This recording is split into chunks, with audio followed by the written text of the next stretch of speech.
ఒక్కసారి కొమ్మూరి గోల్డ్ కి కాల్ చేయండి. తాకట్లో ఉన్న మీ బంగారాన్ని విడిపించి మార్కెట్ ప్రైస్ కి వాళ్ళు కొనుక్కుని మిగతా డబ్బులు మీకు ఇచ్చేస్తారు. రైట్, బ్రేకింగ్ న్యూస్ ఇస్తున్నాం మనం టీవీ స్క్రీన్ పై. యూట్యూబర్, సోషల్ మీడియా యాక్టివిస్ట్ ప్రశ్న రావణ్ కు కోర్టు 14 రోజుల జ్యుడిషియల్ రిమాండ్ విధించింది.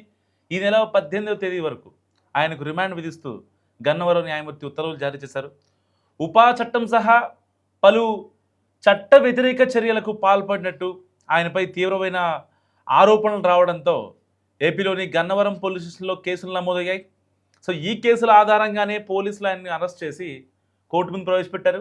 ప్రశ్న రావణ్ సోషల్ మీడియా వేదికగా చేసిన కొన్ని వ్యాఖ్యలు, వీడియోలు శాంతి భద్రతలకు విఘాతం కలిగించేలా ఉన్నాయని, ప్రభుత్వానికి వ్యతిరేకంగా విద్రోహ చర్యలను ప్రేరేపించేలా ఉన్నాయని పోలీసులు కంప్లైంట్స్ వచ్చాయి. దీంతో గన్నవరం పోలీసులు రంగంలోకి దిగి ఆయనపై వివిధ సెక్షన్ల కింద కేసు నమోదు చేసి అరెస్ట్ చేశారు. సో మొదట 4 కేసుల్లో బెయిల్ పొందగా 5వ కేసులో ఆయన్ను మెజిస్ట్రేట్ ఎదుట హాజరుపరచగా కోర్టు 14 రోజుల రిమాండ్ ఖరారు చేసింది. సో భద్రతా కారణాల దృష్ట్యా న్యాయస్థానం ఆదేశాల మేరకు రావణ్ను వెంటనే నెల్లూరు సెంట్రల్ జైలుకు షిఫ్ట్ చేశారు. సో ఈ కేసులకు సంబంధించి పోలీసులు మరింత సమాచారం సేకరిస్తున్నారు. అయితే రావణ్ అరెస్ట్ను ఇరు తెలుగు రాష్ట్రాల పౌర సంఘాల నేతలు, ప్రజలు కొంతమంది ఖండిస్తున్నారు. అంటే పర్టికులర్గా దీంట్లో రావణ్ వెనుక ఎవరున్నారు అనే దాని గురించి కూడా ఇప్పుడు పోలీసులు తమ ఎంక్వైరీని చాలా ఫాస్ట్గా చేస్తున్నారు. సో ఇప్పటికే 4 కేసులు వచ్చాయి. 4 కేసుల్లో బెయిల్ వచ్చాయి. అండ్ 5వ కేసులో ఉపా చట్టం అయితే రాజద్రోహం కేసు పడగానే దాని తర్వాత సీన్ మారిపోయింది. 14 రోజుల రిమాండ్ విధించారు ఏదైతే గన్నవరం జడ్జి. సో ఇలాంటి నేపథ్యంలో అసలు ప్రశ్న రావణ్ మితిమీరి మాట్లాడటం ఎంతవరకు కరెక్ట్, అండ్ దాంట్లో ఏదైతే జూన్ 28న వీళ్ళు పెట్టిన సభ ఏదైతే ఉందో దళిత క్రైస్తవ శంకారావం అనే పేరుతో ఈ యొక్క సభను పెట్టారు. దళితులు చూస్తాం, క్రైస్తవులను చూస్తాం. దళిత క్రైస్తవుల్ని ఆ సమర శంకారావం అని, వాళ్ళని ఉత్తేజపరచడం కోసమని, వాళ్ళల్లో చైతన్యం రావాలని, సో ఇలాంటివి మనం కొన్ని అయితే క్రిస్టియన్స్ని ఇంకాస్త ముందుకు తీసుకెళ్ళడం కోసం మనం మాట్లాడుకుంటూ ఉంటాం. సో ఇలాంటి నేపథ్యంలో అసలు దళిత క్రిస్టియన్లు ఎవరు అనేది ఇప్పుడు చాలామంది అడుగుతున్న ప్రశ్న. నిజంగా ఏదైనా క్రిస్టియన్లకు కావచ్చు, దళితులకు కావచ్చు, ఏదన్నా జరగరాంది జరిగితే, వాళ్లకు అన్యాయం జరిగితే వాళ్ళు వెళ్ళి డైరెక్ట్గా గవర్నమెంట్కో లేదంటే ఎస్ఐలకో అడ్మినిస్ట్రేషన్ లెవెల్కో బ్యూరోక్రాట్స్కో చెప్పుకునే స్వేచ్ఛ నిజంగా ఆంధ్రప్రదేశ్లో లేదా?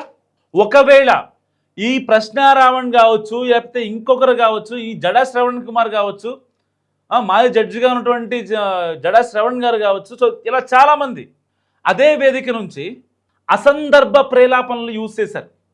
అంటే పవన్ కళ్యాణ్ నోట్లో అని గ్యాప్ ఇచ్చి మాట్లాడటం ఎంతవరకు కరెక్ట్?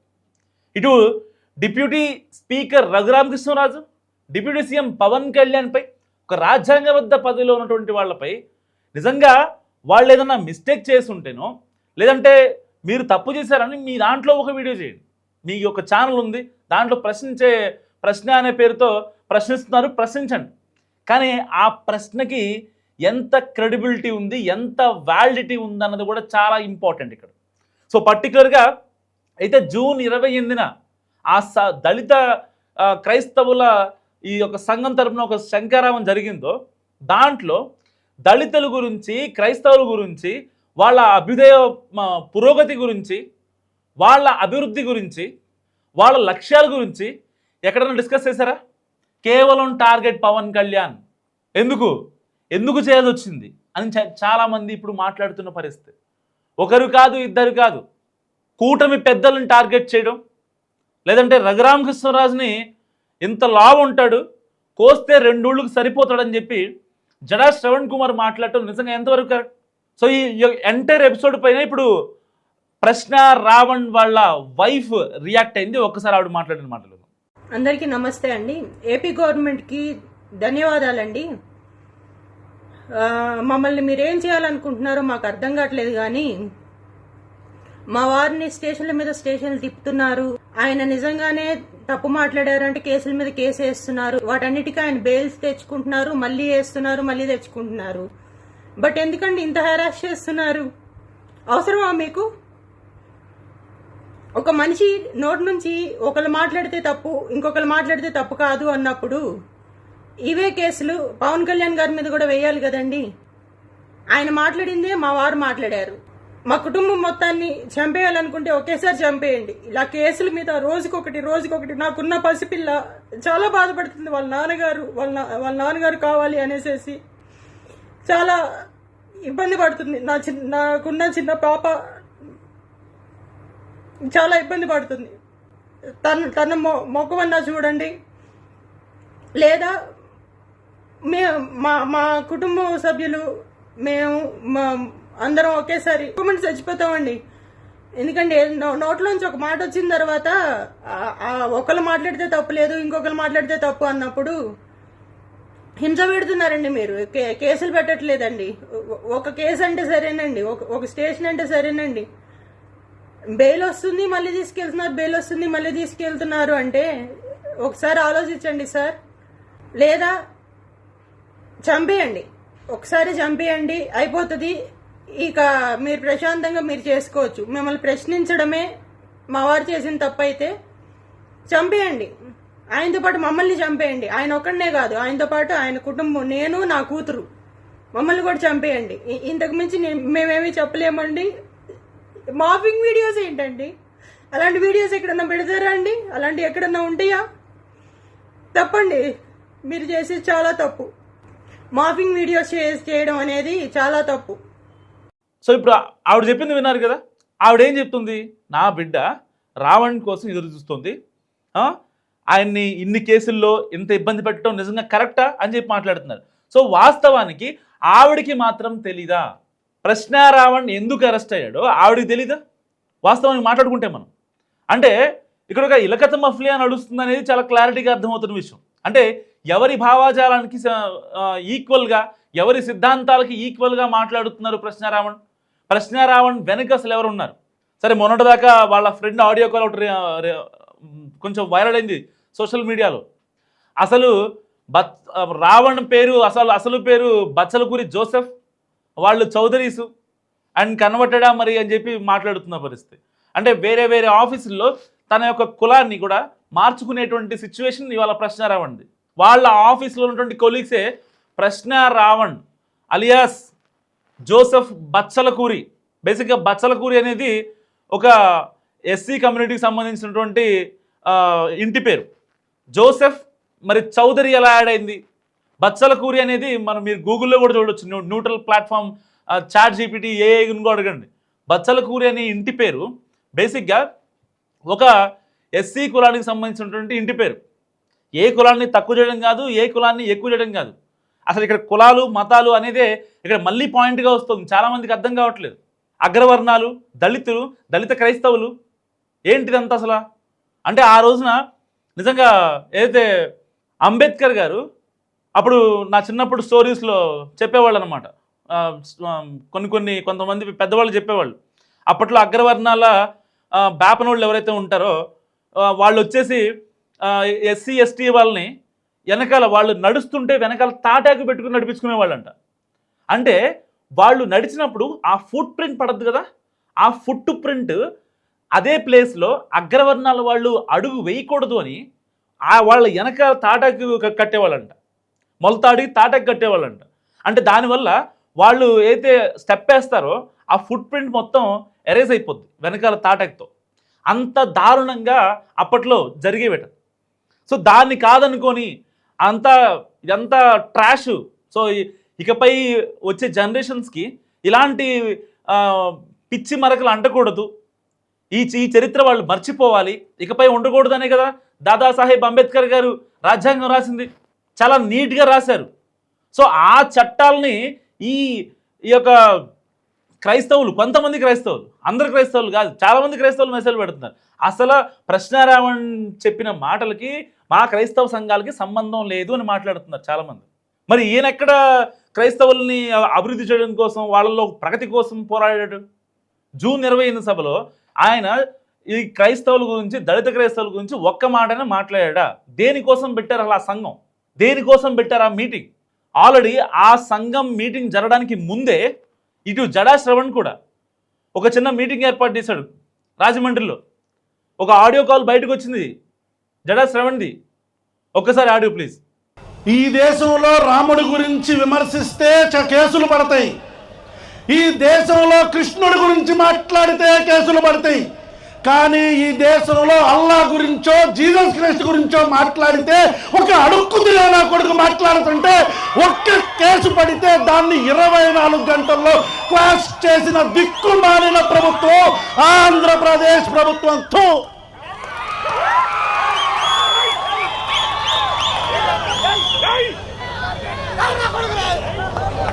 రే రాధా మనోహర్ దాస్ కొడక్క దొరుకుతావు. నువ్వు మతాల మధ్యలో చిచ్చు పడుతున్నావు. ప్రభుత్వాలు మారతాయి కొడక్క. నీ బట్టలు పదీసి రోడ్డు మీద తొక్కి నారతీస్తామని పవన్ కళ్యాణ్ చెప్తాడు కదా, అలాగే తొక్కి నారతీస్తారు కొడక్క. సో విన్నారు కదా జడా శ్రవణ్ మాట్లాడిన మాటలు. అంటే ఒక చిన్న మీటింగ్ ఏదైనా జరిగితే దాని తర్వాత వచ్చే కాన్సిక్వెన్సెస్కి వెంటనే మేము అన్ని తగలబెట్టేస్తాం, బస్సులు లారీలు తగలబెట్టేస్తాం, ఇంకెప్పుడు మన క్రైస్తవ సంఘం బాగుపడేదని చెప్పి మాట్లాడుతున్నారు. అంటే ఒక మాజీ జడ్జిగా ఉన్నారు జడా శ్రవణ్ కుమార్ గారు. దీంట్లో కాన్స్పిరసీ లేదంటారా? ఇప్పటికే చాలామంది తన ఆడియోని రిలీజ్ చేశారు, లైక్ మహాసేన్ రాయేష్ లాంటి వాళ్ళు. ఒకవేళ జడా శ్రవణ్ ఆడియో దాంట్లో, ఆయన వాయిస్ దాంట్లో లేదు అంటే ఫుల్ వీడియో రిలీజ్ చేస్తామని చెప్పారు. ఇప్పటి వరకు జడా శ్రవణ్ దాని గురించి రెస్పాండ్ అవ్వలేదు. రావణ్పై రాజద్రోహం కేసు ఎలా చేస్తారని చెప్పి మాట్లాడుతున్నాడు. సరే, ఆయన పాయింట్ ఆఫ్ వ్యూ, ఆయనకి సెక్షన్లు మొత్తం తెలుసు కాబట్టి ఆయన ఏం మాట్లాడినా చెల్లుద్ది అని ఆయన అనుకుంటారు. బాగానే ఉంది, ఓకే. అలాంటి సెక్షన్ తెలిసిన వ్యక్తి అడ్డపందిలా ఉన్నాం, కోస్తే 2 ఊళ్ళు సరిపోతామని చెప్పి ఒక రాజ్యాంగ పదవిలో ఉన్నటువంటి డిప్యూటీ స్పీకర్ రఘురామకృష్ణ గారిని అనడం ఎంతవరకు కరెక్ట్? అంటే వాస్తవాలు అందరు దీంట్లో తెలియాలి. ఇక్కడ అంటే గతంలో ఉన్నటువంటి సిచ్యువేషన్స్ని, ఏదైతే స్వాతంత్రం రాకముందు ఉన్న సిచ్యువేషన్స్ని మళ్ళీ ఇప్పుడు పెట్టాలా? క్రైస్తవులకి, దళితులకి, అగ్రవర్ణాలు, దళిత క్రైస్తవులు, కమ్మోళ్ళు, రెడ్డోళ్ళు, నాయుళ్ళు అనే వైవిధ్యం, అనే విరుద్ధాలు, విభేదాలు, గొడవలు మళ్ళీ కావాలా ఇప్పుడు? నిజంగా దేనికోసం ఇదంతా? ఇంతకు ముందు ఉండేవి లంబాడీస్ అని, లేకపోతే మాలోళ్ళని, మాదిగోళ్ళని, రెడ్డోళ్ళని, గౌళ్ళోళ్ళని, యాదవులని, బుడబొక్కలోళ్ళని, బుడుగు సంఘాలని ఉండేవి. కానీ రోజులు మారుతున్న కొద్దీ ఎవరి బతుకు వాళ్ళు బతుకుతున్నారు, ఎవరి ఉద్యోగం వాళ్ళు చేసుకుంటున్నారు, ఎవరి పిల్లా పాపలను వాళ్ళు బతికించుకుంటున్నారు. ఇంకా కావాలని ఆంధ్ర, తెలంగాణను, లేదా కులమను, మతమను ఇవి పెట్టడం ఎంతవరకు కరెక్ట్? ఇప్పటికే ప్రశ్న రావణ్కు సంబంధించి ఒక వీడియో కూడా బయటకు వచ్చింది. అది ఇప్పుడు యూట్యూబ్ గైడ్లైన్స్ ప్రకారం దాన్ని చూపించలేకపోతున్నాం. తాను ఒక యువతితో అడ్డమైన పని చేస్తున్నట్టుగా రెడ్ హ్యాండెడ్గా బుక్ అయిపోయాడు. మరి వీటిని ఏమంటారు?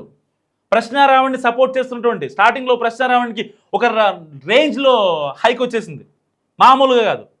కానీ ఒక్కొక్కటిగా ఎంత డిగ్ చేస్తే అంత వస్తున్నాయి బయటికి నిజాలు. అసలు జోసెఫ్ చౌదరినా? జోసెఫ్ ఒక ఎస్సీ కమ్యూనిటీ చెందినవాడ. వాళ్ళ ఆవిడకి తెలీదా? వాళ్ళ ఆవిడ ఒక వీడియో రిలీజ్ చేశారు, ఆవిడకి తెలీదా జోసెఫ్ ఎలాంటి వాడు? వాళ్ళ ఆఫీసులో ప్రీవియస్గా వర్క్ చేసిన కంపెనీలో అడిగితే తెలీదా? అండ్ వీళ్ళకి జగన్మోహన్ రెడ్డి గారు దాదాపుగా ఒక 4-5 రోజుల నుంచి ఇష్యూ జరుగుతుంటే ఇప్పుడు జగన్మోహన్ రెడ్డి గారు బయటకు వచ్చి ఏం చెప్తారంటే, లేదు ప్రశ్న రావణ్పై పెట్టిన కేసులనే మళ్ళీ పెట్టాలని చెప్పారు. ఒక్కసారి జగన్మోహన్ రెడ్డి గారు చేసిన ట్వీట్ చూద్దాం ఒకసారి. సో చూసారు కదా, ఆయన ఏమంటున్నారంటే, ఏదైతే ప్రశ్న రావణ్ని ఎంత దారుణంగా వేధిస్తున్నారో అంతే దారుణంగా ఆయన పైన పెట్టిన కేసుల్ని ఇటు చంద్రబాబు నాయుడు గారు, ఇటు Nara Lokesh, Pawan Kalyan deputy CM, so వీళ్ళ ముగ్గురు పైన పెట్టాలని ఖరాఖండిగా చెప్తున్నారు. హే రామ్ అంటూ ఆయన మాట్లాడారు. హే రామ్ అంటే ఇప్పుడు హే రామ్ అనే దానికి ఒక స్ట్రాటజీ ఉంది. జగన్మోహన్ రెడ్డి గారు 4 రోజులుగా ఈ రావణ్ ఇష్యూ జరుగుతున్నా స్పందిద్దామా వద్దా అని చెప్పి చాలా జాగ్రత్తగా ఉన్నారు. కానీ ఇప్పుడు ఎందుకు వచ్చారు లైమ్ లైట్లోకి? ఎందుకంటే హే రామ్ ఏపీ పరిస్థితి ఎలా ఉందో చూడండి, మీరైనా కాపాడండి అని ఎందుకు స్ట్రెస్ చేశారంటే, ఇప్పుడు ప్రశ్న రావణ్ చేస్తోంది క్రిస్టియానిటీకి చాలా దగ్గరగా అని చెప్పి అందరికీ తెలిసిపోయింది. దళిత క్రైస్తవ శంకారావు అని పెట్టాడు, అక్కడికి వెళ్ళి మాట్లాడాడు. దళితులైనటువంటి క్రైస్తవుల గురించి ఎలాంటి మాట మాట్లాడలేదు. పోనీ అలా దళితులు ఎవరో ఆ క్రైస్తవులు ఎవరో నాకు ఇప్పుడు తెలియదు. పోనీ వాళ్ళ అభివృద్ధి కోసం మాట్లాడారా, వాళ్ళ ప్రగతి కోసం మాట్లాడారా? పోనీ అది లేదు. Target Pawan Kalyan, deputy speaker Raghu Rama Krishna Raju, Chandrababu, Nara Lokesh, Radha Manohar దాస్గా ఉంది. సో వీళ్ళందరూ ఎవరు? హిందువులు. సరే అంతకీ కాదనుకుందాం. ఇంకా లేదు అనుకుంటే ఈయన చేసిన వీడియోలు ఇప్పుడు తెగ వైరల్ అవుతున్నాయి సోషల్ మీడియాలో. దానికి సపోర్ట్గా జగన్మోహన్ రెడ్డి గారు ఏమంటారు? హే రామ్ ఏపీ పరిస్థితి ఎలా ఉందో తెలుసా అని చెప్పి ఆయన మాట్లాడిన తీరు నిజంగా ఎంత హాస్యాస్పదం. ఒకవేళ ప్రశ్న రావడానికి స్టార్టింగ్లోనే కనుక ఈయన సపోర్ట్ చేయాలనుకుంటే ఎలాంటి కండిషన్స్ లేకుండా డే 1 సపోర్ట్ చేయరా? ఎంతమందికి సపోర్ట్ చేయలేదు? అంబటి రాంబాబు, ఇంకా ఆయన కారు కింద చనిపోయే వాళ్ళని ఇంటికి కూడా వెళ్ళినటువంటి జగన్మోహన్ రెడ్డి గారు ఒక సాక్షాత్తు సీఎం చంద్రబాబు నాయుడిని అమ్మనాబూతులు తిడితే ఆయన వాళ్ళ ఇంటికి వెళ్ళి పరామర్శించాల్సింది ఎవరిని? బుద్ధి చెప్పాల్సింది ఎవరికి? సరే చంద్రబాబు నాయుడు గారిని జగన్మోహన్ రెడ్డి గారు వెళ్ళి మాట్లాడడానికి కూడా అది వేరే విషయం. అట్లీస్ట్ జరిగిన తప్పు మనం కోల్పోయాం, చాలా కోల్పోయాం. 11 సీట్లే వచ్చాయి. సో జరగాల్సింది ఇది కాదు అని నేతలకి దిశానిర్దేశం చేయాల్సిన జగన్మోహన్ రెడ్డి గారే వాళ్ళని ఇష్టారాజ్యంగా వాళ్ళని వదిలేస్తే ఏమవుతుంది పరిస్థితి? ఇప్పుడు ఇదే విషయంలో ప్రశ్న రావణ విషయంలో కూడా జగన్మోహన్ రెడ్డి గారు చేసి తప్పదే. హే రామ్ అంటూ స్టార్టింగ్లో పోస్ట్ పెట్టారు. అది ఎంత కన్నింగ్ పోస్టో ఇప్పుడు మీకు చెప్తాను. మీకు దాని గురించి పర్టికులర్గా 4 రోజుల నుంచి ఈయన చేసే రప్చరు, ప్రశ్న రావణ చేసే హడావుడి, వాళ్ళ అనుచరులు రావటం, ఫాలోవర్స్ రావటం, జనసేన నేతల్ని, జనసేన కార్యకర్తల్ని, అభిమానుల్ని, పవన్ కళ్యాణ్ ఫ్యాన్స్ని ఇంకా రెచ్చగొట్టడం అక్కడ స్టేషన్ దగ్గర.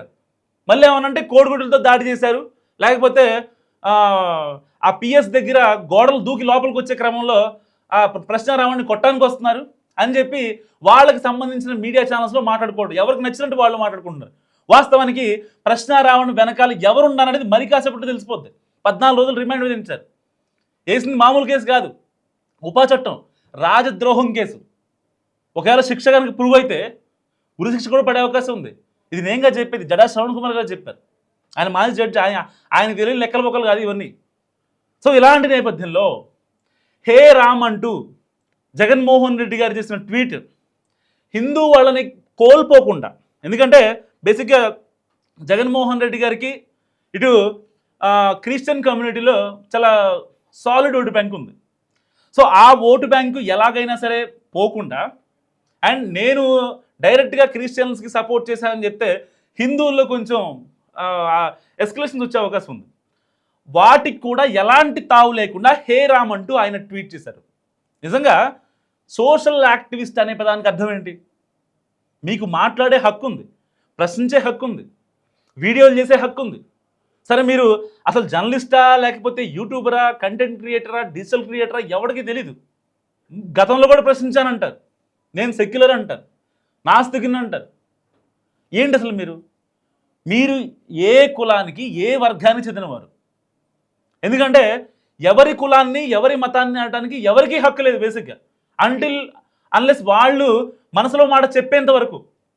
కానీ ఇక్కడ ప్రశ్న అనే ఒక ఛానల్ స్టార్ట్ చేసి రావణ్ అని చెప్పుకుంటాడు. ఇతని గురించి పోలీసులు ఎంక్వైరీ చేస్తే జోసెఫ్ బచ్చలకూరి అని తెలుస్తుంది. వాళ్ళ ఫ్రెండ్స్ ఏమో వాళ్ళు చౌదరీస్ అని చెప్తాడు. మరి బచ్చలకూరి జోసెఫ్ చౌదరి ఎలా అయ్యాడు?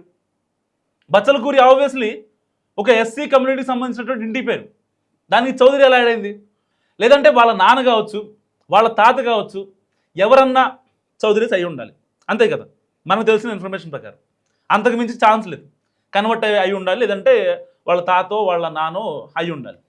సో ఇప్పుడు అతని గురించి 2 తెలుగు రాష్ట్రాల్లో చర్చ గట్టిగా జరుగుతుంది. చాలామంది మాట్లాడుతున్నారు, లేదు ఇదొక అసలు ప్రశ్నిస్తే కేసులు పెట్టేస్తారా అని. అండ్ ఇంకో విషయం ఏంటంటే తెలంగాణకు సంబంధించిన జర్నలిస్టులు ఎవరైతే ఉన్నారో కొంతమంది, ఇక వాళ్ళ పేర్లు నేను చెప్పాల్సిన అవసరం లేదు, మీకు తెలుసు.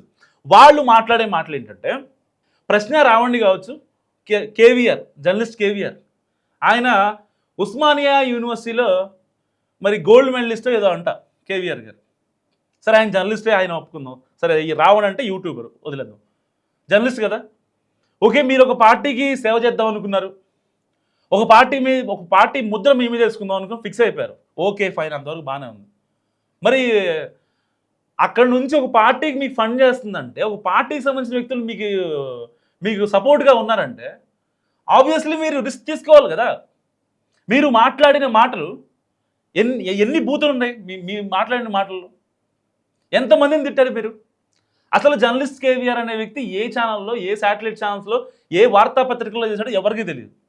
ఆయనకంటూ ఒక ఛానల్ పెట్టుకున్న తర్వాత అందరికీ తెలుసు, ఓకే ఈయన జర్నలిస్ట్ కేవీఆర్ ఉస్మానియా యూనివర్సిటీలో జర్నలిజం చేశాడు అండ్ గోల్డ్ మెడలిస్ట్ కూడా అని చెప్పి చాలామంది తెలిసింది. ఆయన అరెస్ట్ చేసిన తర్వాతేగా. ఎందుకు అరెస్ట్ చేశారు? ఆయన మాట్లాడిన మాటలేంటి ఎవరికి పట్టదు. గతంలో సరిగ్గా గుర్తెచ్చుకోండి, కూటమి ప్రభుత్వం వచ్చాక ఎవరి అయినా సవాల్ డోర్ డెలివరీ అయినా, లేదంటే కనుక శిరోముండనం చేశారా, డాక్టర్లను చంపేశారా పిచ్చోళ్ళు అని చెప్పి, లేకపోతే ఎవరన్నా ఇబ్బంది పెట్టారా? ఏం జరిగాయి అసలు? వైసీపీ గవర్నమెంట్లో జరిగిన అరాచకాలు దళితుల మీద, ఏదైతే వీళ్ళు చెప్తున్నారో దళిత క్రైస్తవుల మీద జరిగినటువంటి అన్యాయాలు, అరాచకాలు కూటమి ప్రభుత్వంలో జరిగాయా? ఆన్ రికార్డ్ చెప్పండి. నిజంగా ఆన్ రికార్డ్ మీకేమన్నా సంథింగ్, ఫర్ ఎగ్జాంపుల్ అయితే పిఠాపురంలో కావచ్చు, అక్కడ ఉండి కాన్స్టిట్యున్సీలో కావచ్చు, దళితులకి అన్యాయం జరిగింది అంటున్నారు. మనంటి వేదిక చెప్తున్నా, నేను వాళ్ళకి తోడుంటా. క్రైస్తవులకి పర్టికులర్గా ఆ ప్రాంతంలో ఉన్న, ఆ స్కూల్లో ఉన్న పిల్లల్ని, వాళ్ళ అమ్మ నాన్నని చాలా దారుణంగా మాట్లాడారు. నాయుళ్ళు వచ్చి మీరు మాలోళ్ళు, మీరు మాదిగోళ్ళు అని చెప్పి మాట్లాడారు అంటున్నారు. ఒక కేసు నా ఫైల్ అయిందా? దానికి సంబంధించి పెయిడ్ ఆర్టిస్టులు ఇంటర్వ్యూ చేస్తే మరి లోపలేరా? అది ఎంత చాలా పెద్ద ఇష్యూ, సెన్సిటివిటీ ఉంటుంది. ఇప్పుడు ఒక కేసులో ఫర్ ఎగ్జాంపుల్ పోలీసు వాళ్ళే ఉన్నారు, ఒక మంచివాడికి శిక్ష పడుతుందంటే ఇద్దరు చెడ్డవాళ్ళని బయటకు వదిలేస్తారు. ఎందుకంటే మంచివాడు ఇంపార్టెంట్, వాడికి శిక్ష పడకూడదు, అనవసరంగా వాడి జీవితం ఖరాబ్ అవ్వకూడదు. కాబట్టి ఇద్దరు మూర్ఖుల్ని, ఇద్దరు టెర్రరిస్టులైనా వదిలేస్తారు. ఇలాంటి కొన్ని రూల్స్ ఉంటాయి. అలాంటివి ఉన్న మన భారత రాజ్యాంగంలో రాజ్యాంగాన్ని అవహేళన చేస్తాం, అపహాస్యం చేస్తాం, రాజ్యాంగ పదవిలో ఉన్న వాళ్ళని నిందిస్తాం, తిట్టేస్తాం, ఛానల్ ఉంది మాట్లాడేస్తాం, ఎలివేషన్స్, బీజిఎంలు, ఆ ర్యాంపేజ్లు, నలుగురు బాడీ గార్డులు వేసుకొని ఎలా పడితే అలా మాట్లాడేస్తాం. ఎన్ని నెగిటివ్ కామెంట్ వస్తుందో తెలుసా? డే 1 పాజిటివ్ కామెంట్ వచ్చింది రావణ్కి. ఆ తర్వాత ఎంతమంది ఎన్ని రకాలుగా తిడుతున్నారు తెలుసా? స్టార్టింగ్లో క్రిస్టియానిటీ సంబంధించినటువంటి చాలామంది పాజిటివ్ కామెంట్లు పెట్టేవాళ్ళు, ఇప్పుడు వాళ్ళలో కూడా పాజిటివిటీ లేదు. ఎంత దారుణంగా అయిపోయింది సిచ్యువేషన్, అంత దారుణంగా అయిపోయింది. సో ఇలాంటి నేపథ్యంలో అసలు ప్రశ్న రావణ్ మీద రాజద్రోహం కేసు పెట్టడం కరెక్టా కాదా? మస్ట్ కామెంట్ చేయండి.